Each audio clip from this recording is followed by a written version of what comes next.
ചില കേസുകളിൽ ഈ നാർസിസ്റ്റിക് ക്യാരക്ടറിനോടുള്ള റിലേഷൻ വളരെ ദീർഘകാലം കൊണ്ടുപോകുന്നവരുണ്ട്. എന്തുകൊണ്ടായിരിക്കും അവർക്ക് അതിനുള്ളൊരു ടെൻഡൻസി വരുന്നത്? നമ്മളെ പഠിപ്പിച്ചു വെച്ചാൽ എന്താണ്, ദൈവം യോജിപ്പിച്ച് മനുഷ്യൻ വേർപ്പെടുത്തരുന്നൊക്കെ ചില മതങ്ങളിൽ പറയുന്നു. ഓക്കെ, ഈവൻ റിലേഷൻഷിപ്പ് ആണെങ്കിൽ പോലും വളരെ ലോങ് ആയിട്ട് പോകുന്നവരുണ്ട്. ലോങ് ആയിട്ട് പോകുന്നുണ്ട്. നമ്മുടെ കൾച്ചറിലും പഠിപ്പിക്കുന്ന വീട്ടുകാരെന്താ പറയണേ, അഡ്ജസ്റ്റ് ചെയ്യാനാണ് പറയണേ. അപ്പം അങ്ങനെ ഒരു കൾച്ചറിൽ വരുന്ന ഒരു ആൾ ഇതെങ്ങനെയാണെങ്കിലും ആണായാലും പെണ്ണായാലും സൊസൈറ്റിക്ക് വേണ്ടിയിട്ട്, റിലീജിയന് വേണ്ടിയിട്ട്, വീട്ടുകാർക്ക് വേണ്ടിയിട്ട്, കാരണം അതങ്ങ് സഹിച്ചുകൊണ്ട് പോകും. ഓക്കെ, എന്ത് സഹനങ്ങളുണ്ടെങ്കിലും എന്ത് ബുദ്ധിമുട്ടുണ്ടെങ്കിലും സഹിച്ചു പോകുന്നവരുണ്ട്. ഓക്കെ.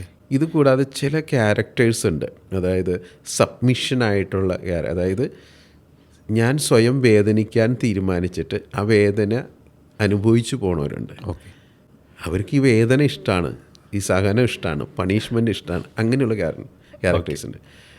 ഡോമിനൻ്റ് ആയിട്ടുള്ള ക്യാരക്ടേഴ്സും ഉണ്ട്, സബ്മിഷനായിട്ടുള്ള ക്യാരക്ടർ. ഈ സബ്മിഷനായിട്ടുള്ള ഈ വ്യക്തികൾ ആരെന്തൊക്കെ ഉപദ്രവിച്ചാലും ഒന്നും മിണ്ടയും പറയാതെ ജീവിതകാലം മുഴുവൻ സഹിക്കും. അതൊരു എന്തൊക്കെയോ പേരിൽ അതൊരു സഹനമായിട്ട് ഏറ്റെടുത്ത് മുന്നോട്ട് പോയിട്ട് ജീവിതം അവസാനിപ്പിച്ച് പോണവരുണ്ട്. പക്ഷേ ഇതിൻ്റെ ബുദ്ധിമുട്ട് അവരുടെ കുട്ടികൾക്കും ഒരു നാർസിസ്റ്റ് പേഴ്സണാലിറ്റിയുടെ മക്കൾക്കും ബുദ്ധിമുട്ടുകൾ ഉണ്ടാവാറുണ്ട്. എൻ്റെ അടുത്ത് ഒത്തിരി കേസുകൾ ഈ പാരൻസിൽ ആരെങ്കിലും നാർസിസ്റ്റായിട്ട് ഈ കുട്ടി സഫർ ചെയ്യേണ്ട അവസ്ഥയിലേക്ക് വന്നിട്ടുണ്ട്, വൈഫ് സഫർ ചെയ്യേണ്ട അവസ്ഥയിലേക്ക് വന്നിട്ടുണ്ട്.